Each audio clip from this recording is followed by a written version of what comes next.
रामकृष्ण संघ के सन्यासियों का दिव्य जीवन 12वां संस्करण दिसंबर 2016 स्वामी भास्करानंद जी द्वारा लिखित।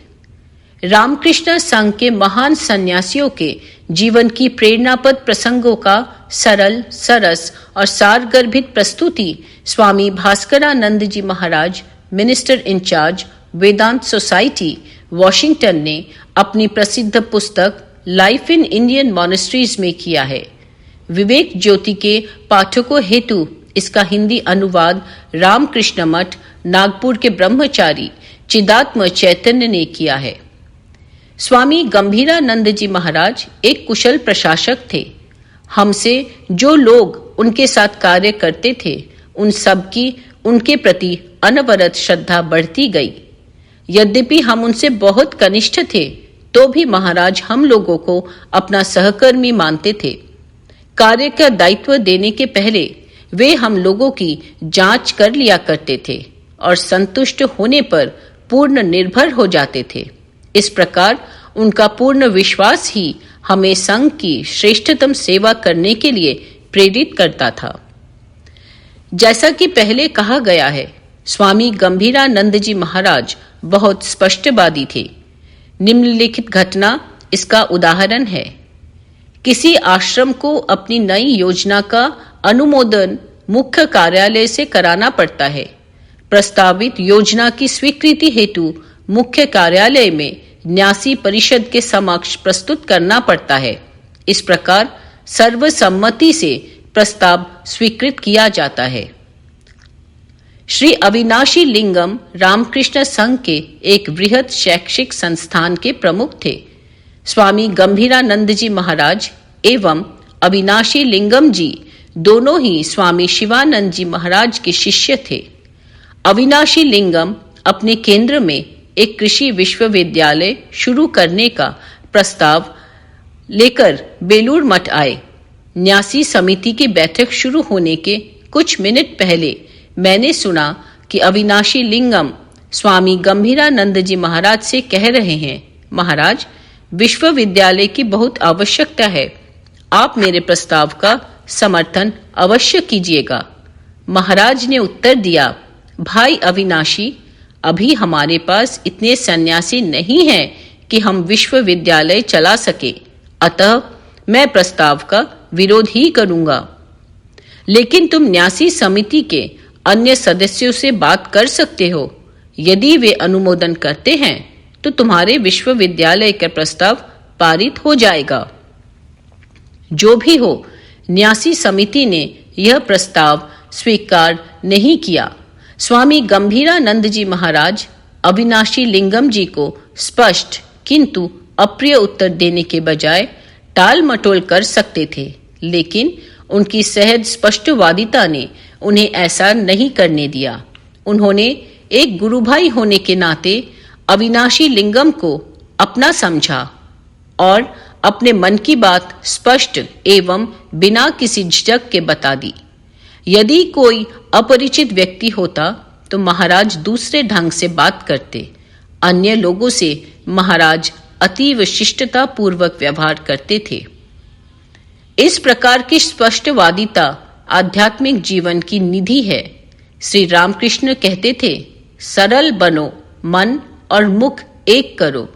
स्वामी गंभीरानंद जी महाराज ने इस उपदेश का अपने जीवन में पालन किया था।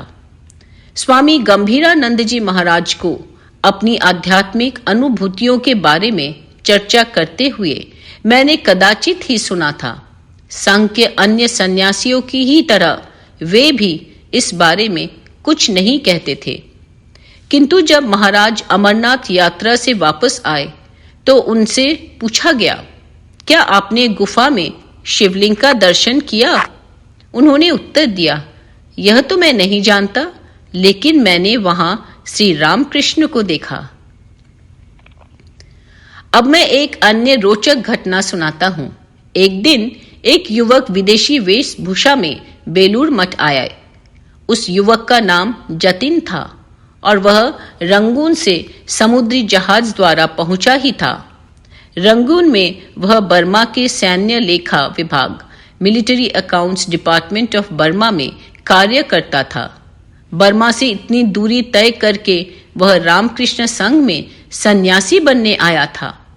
वह संघाध्यक्ष स्वामी शिवानंद जी महाराज से मिलकर उनकी आज्ञा से संघ में सम्मिलित होना चाहता था।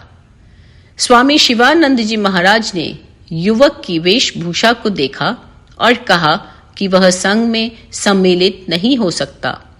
उन्होंने सोचा होगा कि ऐसा शौकीन युवक संन्यास जीवन के लिए उपयुक्त नहीं है। जतिन स्वामी शिवानंद जी महाराज के कमरे से बाहर आकर उदास मन से नीचे बरामदे की बेंच पर बैठ गया। किंग कर्तव्य विमूढ़ होकर वह सोचने लगा कि अब क्या किया जाए। तभी एक प्रौढ़ सन्यासी स्वामी निर्वेदानंद वहां पहुंचे। निर्वेदानंद जी ने जब युवक को उदास बैठे देखा तो उनके मन में जिज्ञासा हुई। उससे बात करने पर उन्हें सारी घटना ज्ञात हुई। वे स्वामी शिवानंद जी महाराज के पास गए और कहा, महाराज, मैंने एक युवक को नीचे बैठे हुए देखा और उसके साथ बात भी की। वह एक बहुत ही अच्छा युवक लगता है। स्वामी शिवानंद जी महाराज ने निर्वेदानंद से कहा, क्या तुम्हें ऐसा लगता है? तब उसे कहो कि वह संघ में सम्मिलित हो सकता है। वह नवयुवक सन्यासी बना। रामकृष्ण मठ मिशन के विभिन्न कार्यभार का निर्वहन करते हुए वे रामकृष्ण संघ के 11वें संघाध्यक्ष बने। वह नवयुवक और कोई नहीं, स्वामी गंभीरानंद जी महाराज ही थे। यह घटना मैंने स्वामी बोधात्मानंद जी महाराज से सुनी थी। गृहस्थ जीवन में मैंपन से हमपन का भाव श्रेष्ठतर है। स्वामी गंभीरानंद जी महाराज के बारे में मैंने एक अन्य रोचक घटना सुनी थी। एक नेत्र संबंधी रोग, रेटिनल डिटैचमेंट के कारण महाराज की देखने की क्षमता कम हो गई थी। आंखों के ऑपरेशन के लिए उन्हें बॉस्टन, अमेरिका जाना पड़ा, क्योंकि उस समय भारत में वैसे शल्य क्रिया नहीं होती थी। बॉस्टन स्थित हमारे वेदांत सोसाइटी ने महाराज की अमेरिका यात्रा और वहां के प्रसिद्ध नेत्र विशेषज्ञ से ऑपरेशन कराने की व्यवस्था की थी। वेदांत सेंटर बॉस्टन की एक महिला भक्त श्रीमती इलोनोर स्टार्क इस संबंध में लिखती हैं, मैं बॉस्टन सेंटर में सेवा करती थी। अपनी कार से मैं स्वामी गंभीरानंद जी महाराज को मैसाचुसेट्स जनरल हॉस्पिटल में ले गई। यद्यपि महाराज की नेत्र शक्ति प्रायः चली गई थी, लेकिन उन्हें किसी प्रकार मेरी कार की गति का आभास हो गया और उन्होंने मुझे धीमी गति से चलाने के लिए कहा। एक दिन मैंने महाराज को मेरे पति का बगीचा के बारे में कहा। महाराज ने पूछा, क्या तुम्हारा आशय हमारे बगीचे से है? इस शिक्षा को मैं जीवन भर नहीं भूल सकी। कुछ वर्षों पश्चात मैंने स्वामी गंभीरानंद जी महाराज को हैदराबाद के एक महोत्सव में देखा था। उस समय वे बस से उतर रहे थे। उन्होंने हमारी आवाज सुनकर हमें पास आकर कहा, कैसा है हमारा बगीचा? जय श्री राम कृष्ण।